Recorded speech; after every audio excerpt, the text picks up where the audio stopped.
Hey everybody, thanks for joining me here at PowerModz. I'd like to introduce you to our newest little friend here. This is the Mud Tugger Kinetic Energy Extraction Rope. This rope is pretty cool, and I've been using them for a long time, and I really dig them. I'm sold on them. It's another tool for your recovery toolbox. We've got a winch, we've got our snatch block, we've got a tree protector, we've got an extended winch line if we need it, just about 100-footer if you've got a really long pull. This doesn't replace any of those. This is used for extraction. And it's not just any normal kind of rope. You'll see in video clips how it works. This rope is about 20 feet long and it expands about 30% when you give it a good pull. And it acts like a rubber band. It just sort of yanks you out. We went on a run recently and we were talking about this on the trail. Some guys were stuck and everybody's winching, and I said, guys, this is taking a long time. There's 30 bikes behind us. Why don't we just use the Mud Tugger? No, it's too hard on the belt. I'm not quite sure what that really meant. Then I asked him and he said, well, you're pulling and it's hard on the engagement of the clutches and the belts, and you're gonna burn them out. Okay, I said, all right, I get what you're saying, but this isn't like a toe strap. It doesn't work like that. This uses a little bit of energy, gets the bike moving, and then it loosens right up. You're just engaging your clutches like you normally do. It's not meant to be a tow rope, although I did tug the brute force about, how many kilometers through there, Simon? 2 or 3. At least. And it really came in handy for what it was. He'd get stuck, I'd just keep pulling him through the trail because he was high grounding or high centering with those really short tires. It doesn't burn belts out. It helps your belts for recovery. It doesn't replace a winch. It's just another thing to get you up and moving in a really quick period of time. You might think that 20 feet is too short, but it's really not. Most of the time you can get pretty darn close to a bike or ATV and pull it out. All you gotta do is just get within about 10 feet of it and you can just yank them out like nobody's business. Now, one thing I wanted to do is, because we dirtied these up a lot, I just wanted to go over the care and the use of these as well. We've used these. These are the rope shackles. We'll get into the safety aspects of this as well, but these are the rope shackles. They're dirty. All you do is you just soak them in your soapy solution, let them sit there. And same with the rope. Coil it up, chuck it in the water, and then we'll talk about the use of these, how you're supposed to do things. You do have to clean them. You don't want them sitting in mud and just getting caked and packed full, because it's going to wear the fibers down and it's going to hurt the rope, and you want to look after your investment. We sell these right here. We have deals on them in bulk. If you buy a rope and 2 shackles, you get a better deal than just buying a rope. When using a device like this or any piece of recovery equipment, you got to be very careful, especially like a winch line, a winch cable under 3,000 pounds of force and energy placed on it. If that cable lets go, somebody's potentially going to get hurt. There are a lot of warning labels that come with all these, and it's no different with this thing right here. Same with a strap or an extension line. You got to keep people clear, and you want to make sure that you use the proper equipment. That's why we use rope shackles with this. You never put these on a trailer ball, right? Trailer balls, you don't put anything on a trailer ball to pull yourself out. Trailer balls, you put a trailer on them, and that's it. You don't put it on a sharp object when you're pulling. You want to make sure that it's nice and round. Take a look at this back here. We've got this big old shackle here. It's extremely strong. It's rated at, 30,000 pounds or something like that. I forget what it is. We're not going to break this shackle. Ideally, what we're going to do is we're going to get one of these mounts, machine it up, and it's going to be made out of aluminum potentially. Not really sure yet. Maybe aluminum. Yeah, we'll work on it. And it'll be rounded, and we'll be able to put our rope shackle right through that. Make sure that you're not attaching to something that's just a little bumper like this, because it'll pull it off. We've done some silly things in the past. We'll probably do more silly things in the future, but you really got to watch these things. Don't forget, this is like a big giant rubber band that if something lets go, it's going to come back and whack you in the head. Just like a winch cable, just like a tow strap.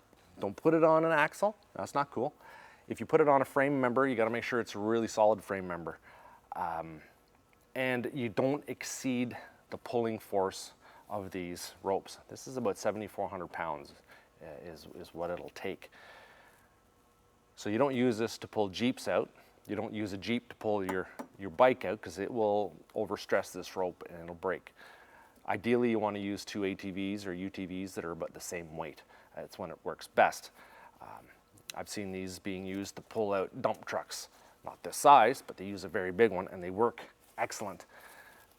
I would say that most people, when we're talking about these ropes, they don't understand them and they have a tendency to kind of blow it off as being a gimmick. But I'm telling you right here and right now, this is no gimmick. These things really do work well. And as soon as we go out for a ride, everybody wants one. We've got a bunch in stock, and we can easily ship them to you in Canada and the United States, same pricing. They are UV protected. There's, I believe, an inner core in there and this outer core. The ends have this little protective sleeve on it to protect those as well.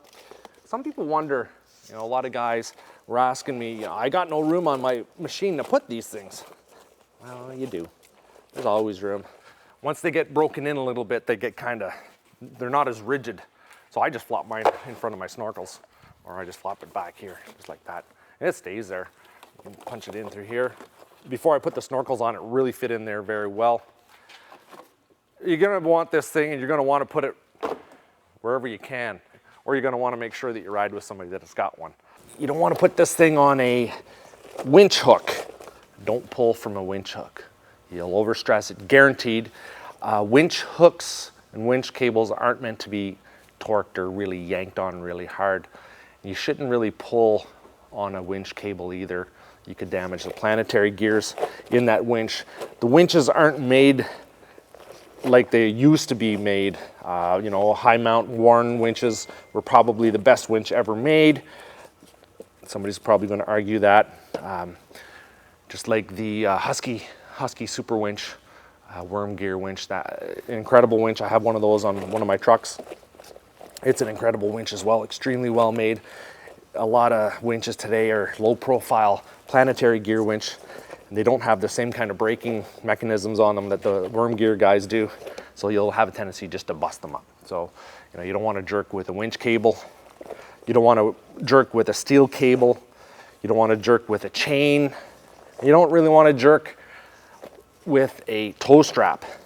There's sometimes a little bit of a give, but not so much. If you go on YouTube or any one of the other video platforms that are out there and just type in winching accidents or pulling tow strap accidents, you'll see what goes down. It's not pretty. I'm not trying to tell you that these things are going to kill you, but I am going to tell you that you got to use them properly, like anything else, or they're going to kill you. But we have no problem using them. We use them every time we're out, eh, Simon? Yeah, every time. Like, I mean, on that last run at St. Charles, the Big Bear Rally, we use these things all day long. And I mean, I'd rather get a rope shackle behind the head than a winch hook behind the head. Oh yeah. Yeah. Like anything else, there are other things you can do as well.